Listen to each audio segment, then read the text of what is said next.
السلام عليكم ورحمة الله وبركاته. كسر له برنامج كنا شخص السياسة ده. برنامج كنا وحنا كجاه هذي الدورة الشقلاء أنت دليرتها تيدا وحبرشة الصومالان يأفنا عصوب الصومالان كسر بيرتوه شقالها الأجانب كأهل بدن وطن كسر بطي وحاصل إن سامين تهلك بكوير النساء نقالها الصومالان سامين تهلك بكوير النساء حسلوني الصومالان يدمان ديجانا الصومالان سينو أريمها صدق فلانقينو لصعب برنامج كنا شخص السياسة ده.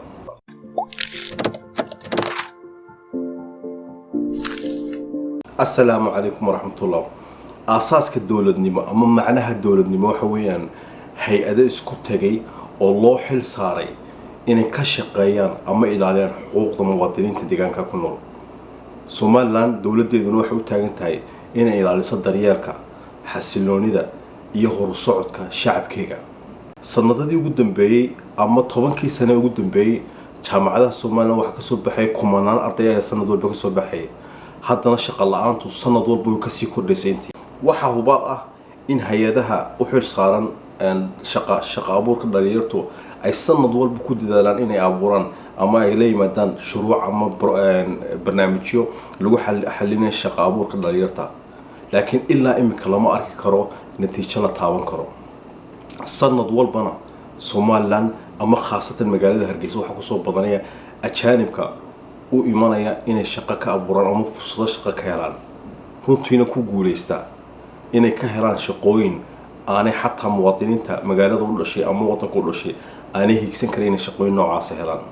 haddaba maxaa sababay in ajaanibku ay fursado aan muwaadiniintii wadanka u dhashay ay helaan ka jawaabida su'aashaasi runtii waxay ku xiran tahay laba arrimood hay'adaha u xil saaran shaqo abuurka dhalinyarta oo aan lahayn istiraatiijiyad cad oo laga hortagi karo ama lagu sameyn karo shaqo abuur dhab ah oo la taaban karo ta kalena waxa weeyaan systemkeena waxbarasho ama waxbarashadeena oo aan u diyaarsanayn inay soo saarto ama ay la timaado shacabku shaqaalaha ugu baahan yahay oo aan xiriir ka dhaxayn dhibaatooyinka ama shaqo abuurka ugu baahan yahay wadanku iyo waxbarashadeena waxa runtii ayaan darro ah inaad aragtid in ka badan 10,000 oo Kenyaan ah oo sanad walba ku soo qulqulaya Somaliland iyagoo xirfadaha qabanayaan ay hubaal tahay in kumanaan dhalinyar oo Somaliland ku bilaa camali ay shaqooyinka qabanayaan ajaanibkaas ay qaban karaan waxa jira imika iskuul maalmo dhaweed baraha bulshada haystay oo ilm school leeyahay oo la soo bandhigay inuu iskuulka ay dhalinyarta xataa lagu baro Christmaska ama sida loogu dabaaldego Christmaskii waxa oo ciidaha masiixiga lagu baro taasoo runtii diinteena ka hor imanaysa xataa dastuurkeenu si cad ugu qeexay qodobada hore ee ku qoran dastuurka in ay sharciga ama diinta u taalo wadanka Somaliland astaantiisu ay tahay diinta Islaamka haddaba maxaa keenay in ajaanibku ay ku dhiiradaan inay manhajyo kala duwan keenaan runtii waa dhibaatada ugu weyn ee ka taagan meesha waxa la oran karo waxa weeyaan manhajkeena waxbarasho oo aan u diyaarsanayn ama inagoon ogeyn yani shacab noocay ama dhalinyar noocay doonin inuu soo saarno waayo wadan walba markuu waxbarashadiisa dejinayo waxay eegayaan maxsuul noocay ah ayuu wadanku u baahan yahay ama aqoonyahan noocay wadanku u baahan inuu soo saaro wadankeena shaqo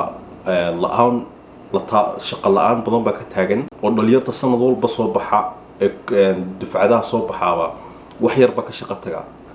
haddana ajaanibka imanaya wadanka waxay markii yimaadaan iyagoo bil jooga ay shaqo ka helayaan macnaheedu waxa weeyaan shaqooyinka uu baahan yahay wadanku ama xirfaduhu wadanku u baahan yahay iyo waxbarashadan jaamacadu soo saareen baruntii aad u kala duwan wadankeena uma baahna imika uma baahna Somaliland inaynu soo saarno rag af ku xoog leeyaala ama rag doonay inay xafiis wada fadhiistaan waxaan u baahanay muruqmaal iyo farsamo yaqaan taasna manhajkeena waxbarasho uma diyaarsana inuu dadka noocaas soo saaro maalin dhaweyd baan baraha bulshada ku arkay ama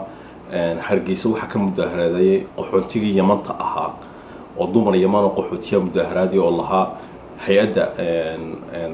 UNHCR ayaa naga goosatay lacagtii waxbarashada iskuulada laga bixinay caruurtayda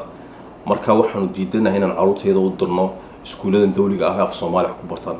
يعني runtii arrinka markan maqlay runtii meel bay taabatay aadna waan uga naxay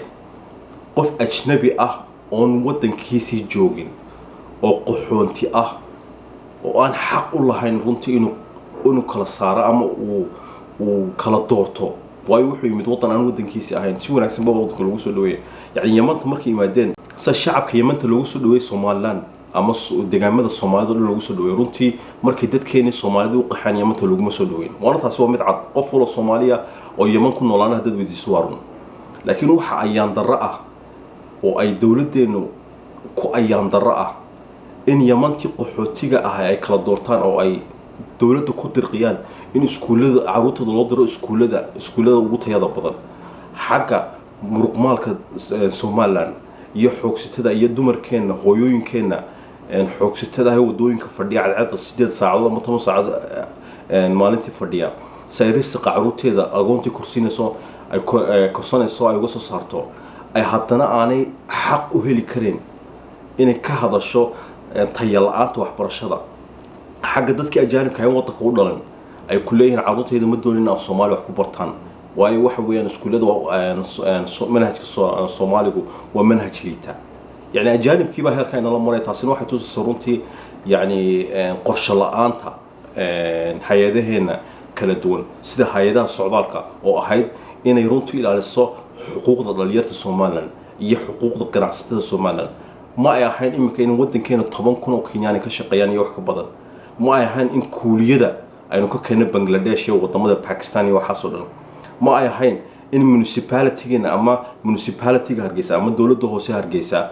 ay IT engineer ama engineerada GIS ku shaqeynay oo ah runtii software dib yar oo caruurteena hadda lagu tababaro bir ay ku shaqeyn karaan ay ahayd in aynu inagu xoog saarno inaynu caruurteena tababarno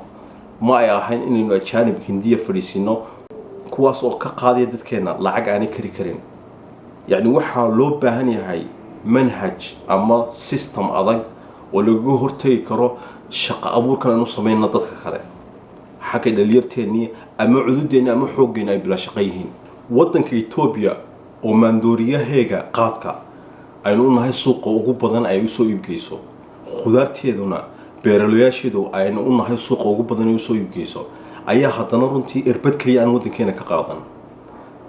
يعني حتى اسكدايه waxa inoo shaqo keenan ama inoo waxa hatta waddankeena ka shaqeeya yani shaqooyinkii xirfadolayaashii Soomaaliland u dhashay ama Hargeysa u dhashay timaha jiri jiray waxay suuqa ka saaray dad Ethiopian ah oo Soomaali keenan inay ka shaqeeyaan ganacsiyadooda taasina runtii waa ayaan daro in qofka gaariga meeray uu yahay qof Ethiopian ah qofka wadada xaariya habeenkii inuu Ethiopian yahay qofka guriyaha dhisaya inuu Yaman iyo Ethiopian iyo Xabashiya dad ajaanib yihiin حكم مواطنين تاني أنا حقوقي دولة نمدا لا ترتي دولته إني إلى لسه حق مواطنكو أنا إلا إمك كقصص على شروع عضج أجانب كم بدنا وطن كشقة ما اللي هن ده كان أجانب كحل الله يا مو حل يال لكن واحد دولته كقصبان تهاي إنه إلى لسه حقوق المواطنك وايد دولته عشورته واحد كقاعد الشعب كيجا عشورته واحد لقى قاعد مرق مالك إيه حقوق ستة إيه هويين كانوا ودوين كفرديا marka cashuurta laga qaadayo ama cashuur bixiyaashu waxay xaq u leeyihiin in la ilaaliyo daryeelka dhalinyartooda daryeelka caruurtooda daryeelka maalkooda in la ilaaliyo ma aha in muruqmaalka ama xoogsitada ama hooyooyinka Soomaalida wadada 8 saacadood fadhiya ay u shaqeeyaan dumar Yaman ah oo qaxootiya oo guryahooda fadhiya si ay iskuuladooda uga bixino ma aha cashuurta muruqmaalkeena ama xoogsitada Soomaaliland ay bixiyaan inaan ku biilino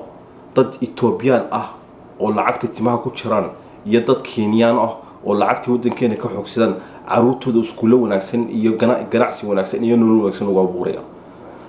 innaga mas'uuliyadda ugu weyn ee saaran waxa weeyaan inaanu ilaalino daryeelka dadkeena ma ilaalin karno ilaa aynu hay'adaheena dawliga ah ay la yimaadaan shuruuc adag oo ilaalinaya xuquuqda dadkeena kalluumaysatada sanad walba kalluun ama maalin walba kalluun bay ka soo saaraan badaha kalluunkaas oo runtii wadooyinka ku khasaara dawladda Ethiopia haday noo keento sanad walba maandooriya ama maalin walba maandooriyaal badan ka soo qaadana waxa qasab ah inaynu ku qasabno inay iyaga laftigu qaataan maxsuulkan ama waxaan wax soo saarka waddankeena ka soo baxa sida wax soo saar ka soo baxa badeena iyo xoolaheena laftiga gacaanaheena yani Soomaaliland inay ahaato saylad alaab loo soo iibgeeyo ganacsatadeenuna ay u kala tartamaan inay keenan ajaanib wadanka u keenan iyagoo ka ganacsanaya ama dadkan ay lacagta ka raadinayaan yihiin shacab reer Soomaaliland ama shacab Soomaali ah runtii waa arin qasab ah in laga hortago waa arin runtii aad u xun in la sii dhageysto ama waxaan u baahanahay inaynu sharciyo adag ka soo saarno way ilaalinta xuquuqda shacabkeena ilaalinta xuquuqda deegaanadeena ama ilaalinta xuquuqda xoogsitada ama ganacsiga soo koraya waa mid dhamaanteen inaga wada saaran mas'uuliyad inaan ku dirqino dawladeena inay runtii arrimahan ay u fiirsadaan wax badan ay ka qabtaan hay'adaha socdaalka iyo kastamadaba waa inay runtii ka qabtaan wax wal oo dhibaato ku keenaya beerolayaasheena ama dadkeena xoogsitada ah ee wadanka wax ka soo saara sanad walba inay hay-aduhu ama waxaan calooshadu shaqaystayaasha cadaanka wadanka jooga sanad walba ay noo keenaan qabadi markuu qabadigu soo go'o ama khudaartu ka soo go'do wadankeena runtii waa ayaan daro midda kale kumanaan kun oo social workers baa ka soo baxa jaamacadeena oo deegaanka looga shaqeeyo ama wax looga qabto deegaamada yaqaana haddana hay-adaha dadka ugu badan ka shaqeeya ama meelaha sare ka haysta wadad ajaanib ah يعني nin cadaan Netherlands ka mid ama Mareykanka ka mid ama Ingiriis ka mid wax macna la uu ka sameeynaya ma jiro inuu ka shaqeeyo Soomaaliland way deegaamadii ma garanayo wax badan uu ka garanayo ma jiro aqoon uu ku dhaama aqoonta dhalinyarteena ma jirto wadankan aan jaarkanahay Ethiopia hay-adaha caalamiga ah ee ka wada shaqeeyo Ethiopia dhamaan madaxda ka wada haysta wadada Ethiopian ah ama dadka hoose ka wada shaqeeyo waa Ethiopian way shaqo abuurka ama mashaariicda waxa lagu horumarinaya deegaamada dadkii u dhashay inagana in ay hay-adaheena wadanka joogay caalamiga ay dad Mozambique iyo Ethiopia iyo dad inaga aqoonita ay wadankeena ku inagu dul xukumaan halka dhalinyarteeni ama dadkeeni wax bartay ee ka shaqeynaya hay-adaha laga yaabo 10 sano ama 20 sano oo wali dhaafin ama aanu helin wax promotion ah ama kor u qaadida ama kor aan loo qaadin oo sanad walba la dul keeno qof yaro laga keeno wadamada galbeedka ama wadamada Afrikaanka runtii waa mid aynu u baahanahay in dawladda iyo shacabku runtii arrimahan aad loogu fiirsado waa shaqo abuurka wadankeena aynu u baahanahay inaynu abuurno waxa ka kow ah inaynu xadidno tayada ama aynu xadidno dadkan ajaanibka haddana qofka ajaanibka aanu ahayn maalgashade dadka maalgashada ah waan soo dhaweynaa ama ku soo kordhina wadanka dhaqaale shaqo abuurna ku kordhina laakiin xoogsato wadankeena ka xoogsanaysa doonaysa in shaqada ka qaataan xoogsatadeena iyagoo khibradda ay shaqo ay qaban karaan runtii waa mid ah in laga hortaamaha socdaalku waa inay ruqsadda shaqo kala wada noqdaan qof wal oo ajaanib wadanka jooga uu shaqada wadanka ka qabanayo uu qaban karo dhalinyarteena ama muwaadin reer Soomaaliland ah haddii aanu muwaadin reer Soomaaliland shaqada qaban kareyna waa inaynu ka daydeena xirfadaha aynu ka heli karno deegaamada kale Soomaalida sida Soomaaliya oo ah wadan aynu walaalanahay jaarnahay dawlad deegaanka Soomaalida Ethiopia oo ah wadan deegaan jaarnahay oo Soomaaliya Djibouti ama Soomaalida Kenya yani lacagtu waa inay haddii ay ka baxayso Soomaaliland waa inay tagto deegaan Soomaaliyeed taasana ah runtii way qofka deegaanka Soomaaliyeed degan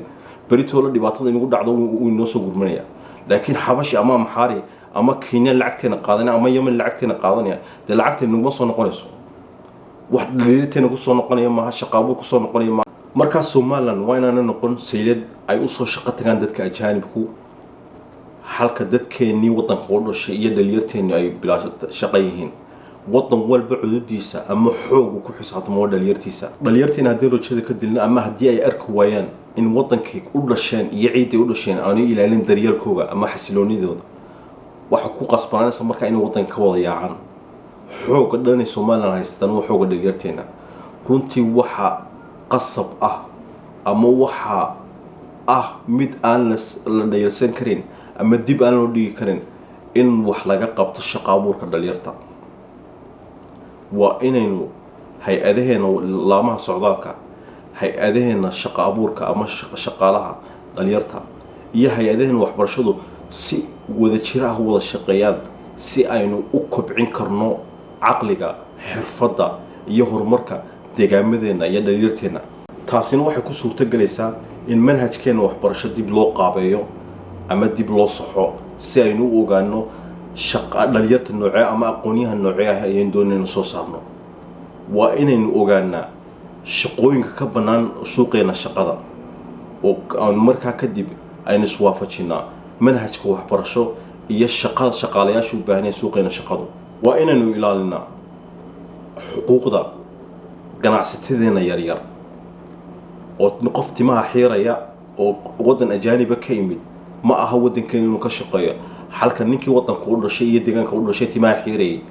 uu suuqiisa ku waayo. waxaanu dhammaan arrimahaas dhan ku xallin karnaa muwaadin adiga laftigaaga waxa ku saaran amaanad ba ku saaran in doorashooyinka soo socda aad dooratid rag aqoonteeda iyo kartideeda u leh inay xalliyaan mashaakilkaas.